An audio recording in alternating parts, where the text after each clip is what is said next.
Peshonangizda ajinlar hosil bo'ldimi? Ularni massaj yordamida yo'qotish mumkin. Ajinni hosil bo'lish sababi terida emas, balki chuqurroqda mushakni spazmga kirishi natijasida hosil bo'ladi. O'shaning uchun mushakni bo'shatsangiz, ajin ham asta-sekin yoyiladi. Bu massaj sizning 1-2 daqiqangizni oladi xolos. Oldin peshonangizga krem surasiz yoki yog', so'ngra massaj qilishni boshlaysiz. Boshida mana shu sochimizni boshlangan joyini mana shunaqa qilib massaj qilamiz.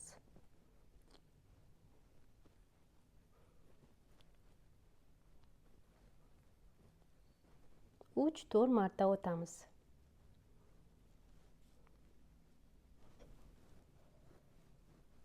Mana shunaqa harakatlar bilan 3-4 marta massaj qilasiz.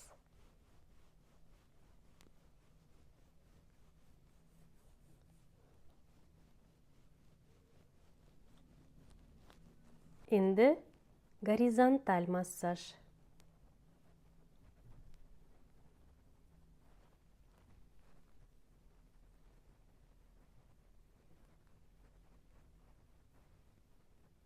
Mushagimiz bilan pastdan yuqoriga ko'taramiz vibratsiya berib.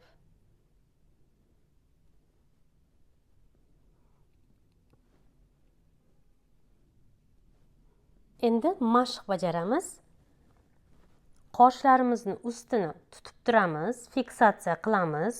Barmoqlarimiz bilan qoshlaringizni tepaga ko'tarishga harakat qiling. Ya'ni mana shu aponevrozni harakatga keltiramiz. Barmoqlaringiz to'sqinlik qiladi, siz esa tepaga ko'tarishga harakat qiling.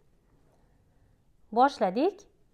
1 2 3 4 5 6 7 9 10. Va oxirida mana shunaqa qilib tugatamiz. Bu massajni har kun bajarsangiz bo'ladi. Har doim go'zal va sog'lom qoling.